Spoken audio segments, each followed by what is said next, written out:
আসসালামু আলাইকুম ওরহমাতুল্লাহ। আপনি কি গুনাহগার নাকি ভালো? আপনার চরিত্রে জাহান্নামীদের লক্ষণ আছে কিনা যাচাই করে নিন। এই ভিডিওতে 15টি পয়েন্ট উল্লেখ করছি।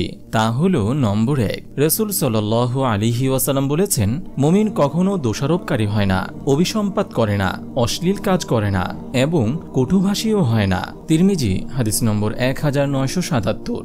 নম্বর 2, রাসূল সাল্লাল্লাহু আলাইহি ওয়াসাল্লাম বলেছেন, মুমিন হয় সরল ও ভদ্র, পক্ষান্তরে পাপিষ্ট হয় দুশ্চরিত্রের। নম্বর 3, রাসূল সাল্লাল্লাহু আলাইহি ওয়াসাল্লাম বলেছেন, আমি কি তোমাদের জাহান্নামীদের সম্পর্কে অবহিত করব না? তারা হলো রূঢ় স্বভাবের, কঠিন হৃদয়ের ও অহংকারী। নম্বর 4, রাসূল সাল্লাল্লাহু আলাইহি ওয়াসাল্লাম বলেছেন, জাহান্নামীরা হলো অবাধ্য, বদমেজাজি ও অহংকারী। নম্বর 5, রাসূল সাল্লাল্লাহু আলাইহি ওয়াসাল্লাম বলেছেন, জান্নাত ও জাহান্নাম পরস্পর বিতর্কে লিপ্ত হলে জাহান্নাম বলে, প্রতাপশালী ও দাম্ভিকের দ্বারা আমাকে প্রাধান্য দেওয়া হয়েছে। নম্বর 6, দুশ্চরিত্র ও রূঢ় স্বভাবের মানুষ জান্নাতে প্রবেশ করবে না। নম্বর 7, চগলখুর জান্নাতে প্রবেশ করবে না। নম্বর 8, আত্মীয়তার সম্পর্ক ছিন্নকারী জান্নাতে প্রবেশ করবে না। নম্বর 9, যার অনিষ্ট থেকে তার প্রতিবেশী নিরাপদ থাকে না সে জান্নাতে প্রবেশ করবে না। নম্বর 10, রাসূল সাল্লাল্লাহু আলাইহি ওয়াসাল্লাম বলেছেন, যার অন্তরে অনুপরিমাণ অহংকার থাকবে সে জান্নাতে প্রবেশ করবে না।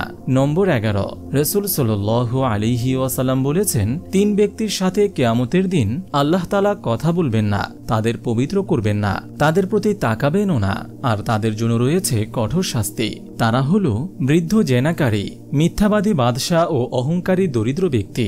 নম্বর 12, রাসূল সাল্লাল্লাহু আলাইহি ওয়াসাল্লাম বলেছেন, তোমাদের মধ্যে সেই ব্যক্তিরা আমার নিকট ঘৃণ্য ও কিয়ামতের দিন আমার নিকট থেকে দূরে অবস্থান করবে, তারা হলো বাচাল, নির্লজ্জ ও মুতাফাইয়িকুন।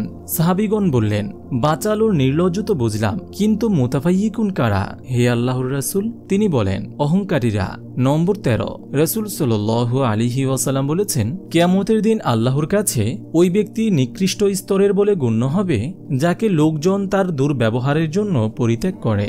নম্বর 14, রাসূল সাল্লাল্লাহু আলাইহি ওয়াসাল্লাম বলেছেন, নিশ্চয়ই সবচেয়ে নিকৃষ্ট লোক সেই যার অশালীনতা থেকে বেঁচে থাকার জন্য মানুষ তার সংস্রব ত্যাগ করে। নম্বর 15, আবু হুরায়রা রাদিয়াল্লাহু তাআলা আনহু হতে বর্ণিত, রাসূল সাল্লাল্লাহু আলাইহি ওয়াসাল্লাম বলেন, তোমরা কি জানো অভাবীকে? সাহাবীগণ বললেন, আমাদের মধ্যে তো সেই অভাবী যার টাকা পয়সা ও অর্থ সম্পদ নেই।